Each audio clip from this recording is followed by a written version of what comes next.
Eu sou o Felipe e hoje em dia basta você mencionar a palavra comunismo na internet para alguém surgir com um textão, um meme, uma teoria da conspiração, às vezes tudo ao mesmo tempo. Os debates viraram um campo minado. De um lado, gente tratando Marx como um profeta, do outro quem acha que comunista come criancinha e não pode ter coisas. Só que se você acompanha esse canal há tempo suficiente, sabe que não é esse tipo de discussão que nos interessa aqui. Aqui, o nosso foco é no bizarro. Hoje nós vamos falar sobre uma escola de pensamento do marxismo onde o holocausto nuclear é visto como libertação, o verdadeiro socialista é o ET Bilu, o fim do mundo é só o começo de uma nova civilização e golfinhos. Eles gostam muito de golfinhos. Nesse vídeo nós vamos explorar como essa doutrina que nasceu dos escombros da Revolução Russa se fortaleceu durante a Guerra Fria e terminou indo para o espaço.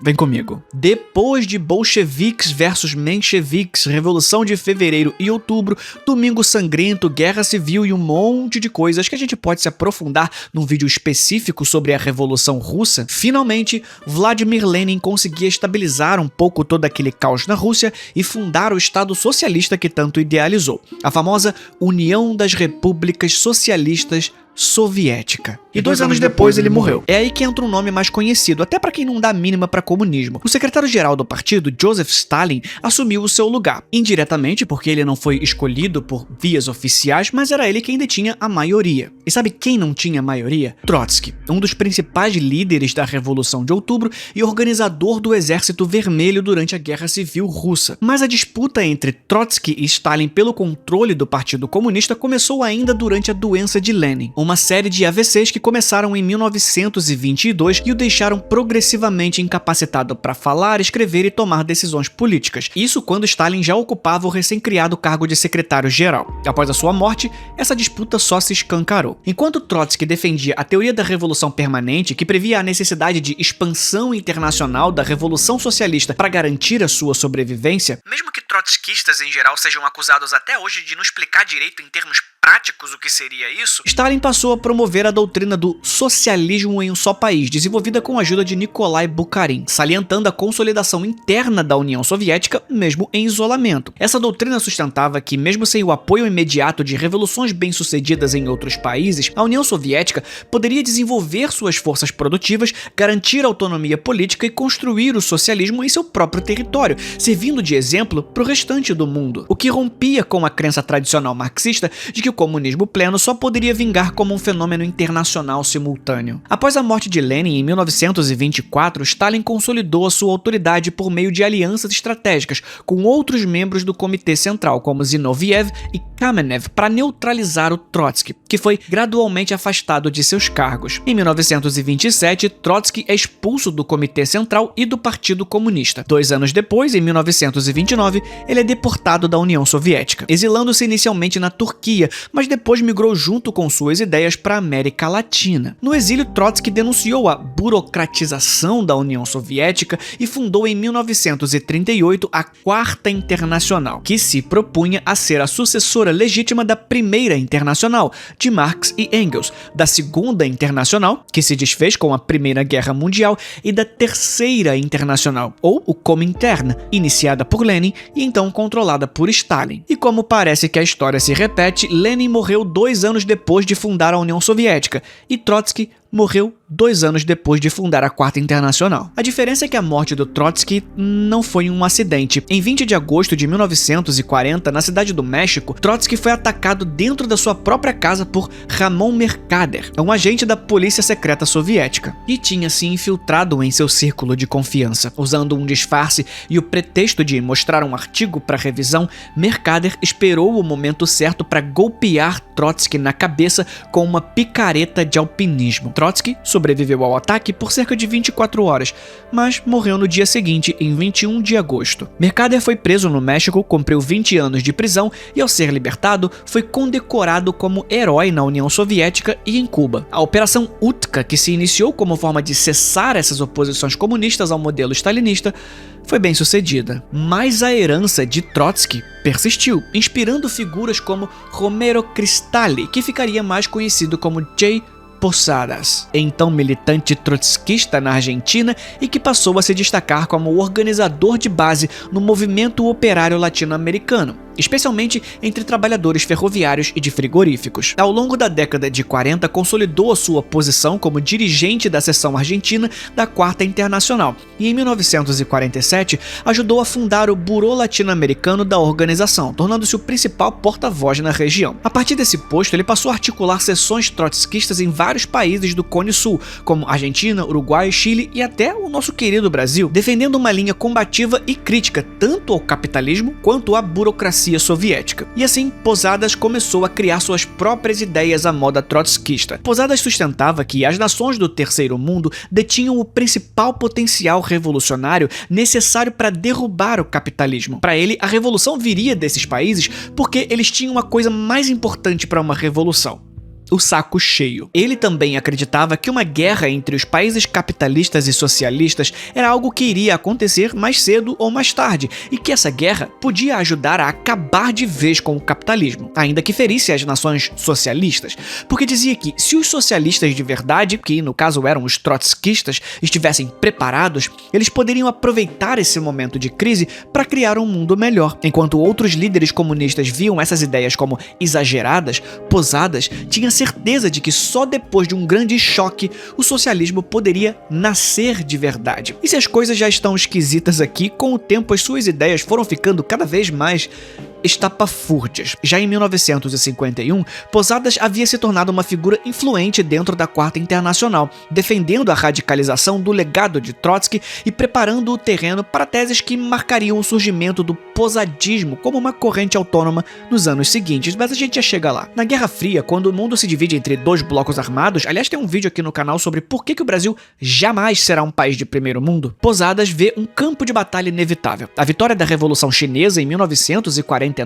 reforça sua crença de que o Terceiro Mundo é não só um palco, mas o agente principal da Revolução Mundial, mesmo sem a maturação industrial que se pensava ser necessária. Segundo Posadas, não era preciso que esses países passassem por um longo processo de industrialização para se tornarem revolucionários, bastava que suas populações estivessem organizadas e prontas para agir diante das crises provocadas pelo imperialismo. Cada crise, cada guerra não representa uma anomalia, mas o próprio caminho ideal. O colapso global do capitalismo é inevitável, e se vier em formas de bombas e cidades destruídas, melhor ainda. Posadas afirmava: dos escombros surgirá o socialismo. E uma vez consumada a devastação global, restando apenas os vestígios arruinados de uma civilização esgotada sob um céu perpetuamente obscurecido por um inverno nuclear, só então que venham os alienígenas. A corrente já vinha se esfarelando, mas em 1953 acontece o grande cisma da Quarta Internacional. O movimento de Trotsky começa a se canibalizar. A crise estourou mesmo quando Michel Pablo, então principal dirigente do Secretariado Internacional,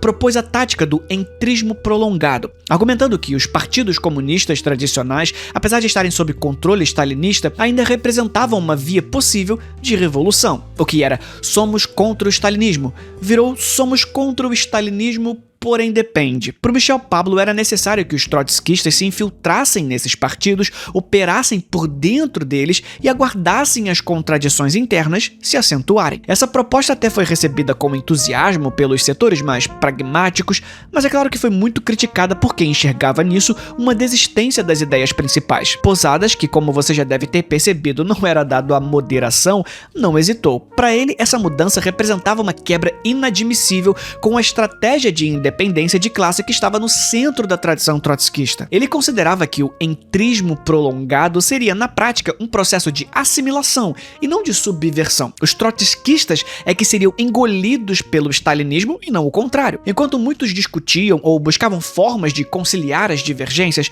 Posadas optou pelo confronto direto. Ele enxergava no novo rumo do secretariado não apenas uma tática equivocada, mas uma rendição política e de princípios que colocava o futuro da revolução nas mãos de pessoas que, segundo ele, já tinham traído os objetivos originais lá da Revolução Russa. E assim como Trotsky em 1922, Posadas, que não tinha maioria, criou o seu novo comunismo. Ele rompeu imediatamente com o secretariado, acusando Pablo de abandonar os princípios fundamentais do trotskismo e trair essa independência de classe dos trabalhadores, tudo que era necessário para legitimar o controle burocrático sobre o movimento operário, o que tanto criticavam nos soviéticos. A partir daí, ele passaria a aprofundar cada vez mais a sua própria interpretação da teoria marxista, estabelecendo as bases do que viria a se tornar o posadismo como corrente ideológica autônoma dentro e depois fora do trotskismo tradicional. Para Posadas, confiar nos partidos comunistas burocratizados era aceitar que a revolução fosse engolida pela máquina estatal. Só que, e aqui o paradoxo vira combustível para sua doutrina, ele também acreditava que a classe operária ainda poderia, de dentro dessas mesmas máquinas, encontrar energia revolucionária suficiente para se rebelar. Se tá lá dentro, subverte. Se não tá, tenta destruir. E é em 1957 que Posadas toma uma decisão definitiva que muda para sempre os rumos de sua teoria política. Ele escreve e circula a tese mais importante da sua carreira. A guerra nuclear não é apenas inevitável, ela é essencial. Uma devastação nuclear pode e deve ser encarada como catalisadora da revolução socialista mundial. A destruição em massa causada por um conflito atômico total liquidaria o sistema capitalista, minaria o controle das potências imperialistas e criaria essa janela histórica para a tomada do poder pelos trabalhadores. Ele provavelmente não sabia nada sobre Zuckerberg e outros bilionários fazendo bunkers, mas tudo bem. Com isso, ele se isola ainda mais. Mesmo entre os trotskistas mais duros, poucos estavam dispostos a aceitar a ideia de que a aniquilação de milhões de vidas inocentes poderia ser encarada como algo libertador. Mas para Posadas, o mundo já estava condenado de qualquer forma e o socialismo não teria outro caminho senão atravessar o fogo do apocalipse. E no meio disso, Fidel Castro e Che Guevara, dois líderes armados e um punhado de combatentes mal alimentados, derrubam o regime de Fulgêncio Batista. Para J. Posadas, a Revolução Cubana de 1959 é uma confirmação direta das suas teses. Cuba, um país periférico, dependente e esmagado por décadas de colonialismo e exploração, tinha virado a mesa. E não pela via eleitoral, nem com reforma agrária gradual, mas pela força das armas. Foi nesse clima gostoso de guerra, fim iminente e uma pitada de camisa de força que entre 62 e 64 ele rompe de vez com as demais correntes e funda oficialmente a sua própria Quarta Internacional.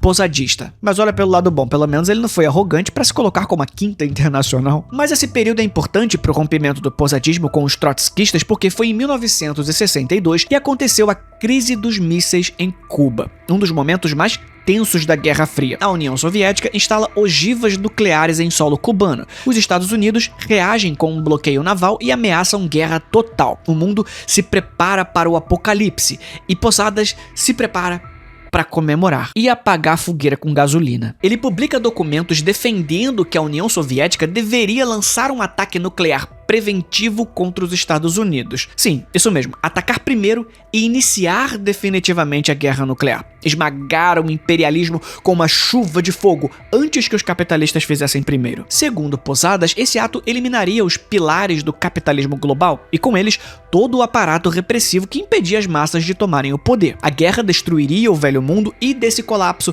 como fênix das cinzas radioativas, surgiria o socialismo. A sua ideia teve em Cuba a mesma recepção que teve na União Soviética, não muito boa. Os posadistas cubanos passaram a agir de forma cada vez mais militante e defendiam que Fidel Castro era uma liderança contraditória, ao mesmo tempo em que ele representava a vitória socialista de um país periférico contra o imperialismo, também adotava medidas autoritárias que, para os posadistas, se aproximavam demais com o stalinismo. O governo cubano baniu a seção posadista e Fidel Castro chegou a chamá-los publicamente de pestilentos durante a Conferência Tricontinental em janeiro de 66, um encontro que reuniu lideranças de esquerda do mundo todo para discutir o confronto geopolítico contra as dinâmicas expansionistas do norte global. O episódio marcou o isolamento dos posadistas em Cuba e a sua marginalização dentro da esquerda latino-americana como um todo. Agora autônomo, Posadas cria uma organização que mistura elementos do marxismo-leninista, a ênfase no papel do partido e da ditadura do proletariado, do trotskismo, a Revolução Permanente e o internacionalismo,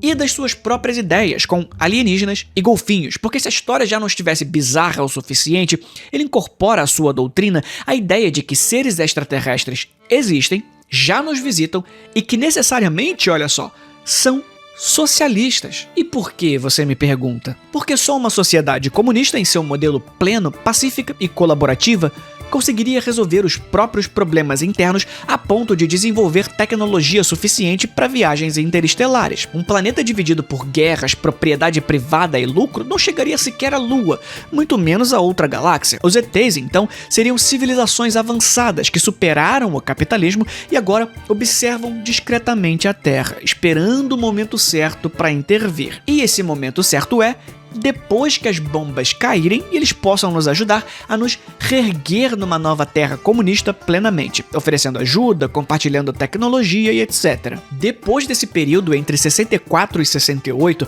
com a criação definitiva da Internacional Posadista e seus textos circulando entre pequenos grupos revolucionários na América Latina, mas também na França e Itália, Posadas passou a tratar a sua doutrina como algo próprio e completo. Ele já não se via mais como apenas um seguidor de Trotsky, mas como fundador de uma nova vertente onde o marxismo seria levado ao seu limite. E se quiséssemos saber como chegar no holocausto nuclear que os alienígenas tanto esperavam para nos ensinar comunismo de verdade, e eu amo viver num mundo onde essa frase existe, talvez devêssemos perguntar aos comunistas aqui da Terra. Ian Neves? Claro que não. Kim Jong-un? Tampouco. Lula? Menos ainda. Mais perto, porque se você se aproximar das lulas, você também se aproxima dos golfinhos. Segundo relatos publicados na 14 Times, uma revista dedicada a explorar fenômenos paranormais, e em blogs que reproduzem esses arquivos históricos, Posadas se impressionou com os experimentos de Igor Tcharkovsky, um pesquisador soviético que estudava partos aquáticos assistidos por golfinhos e formas de comunicação entre humanos e esses animais. Inicialmente interessado no potencial dos partos em ambientes aquáticos para, claro, viabilizar o nascimento de crianças no espaço, já se preparando para os alienígenas, Posadas acabou ampliando a sua visão para incluir a comunicação interespécies como parte de um projeto socialista universal. Assim, a gente não tem nenhum registro direto e extenso dele falando sobre golfinhos, mas os seus sucessores garantem que o cara criou um fascínio extra sobre os bichos em seus últimos anos. Para Posadas, os golfinhos não eram apenas criaturas inteligentes, eles representavam um modelo de cooperação e harmonia com a natureza que deveria ser integrado à Revolução Comunista e ao avanço científico humano. Basicamente, ele esperava por um futuro onde conseguíssemos nos comunicar com os golfinhos e integrá-los à sociedade. E ele estava certo. Inclusive, existe um documentário sobre isso, se chama Peixonauta. Mas se você curtiu essa maluquice do comunismo intergaláctico, confere lá o vídeo sobre o anarquista que acha que devemos voltar ao macaco. Tem esse vídeo sobre anarcoprimitivismo e vários outros muito doidos, tipo esse aqui. Assiste lá, enquanto eu te espero até o próximo vídeo. Fui.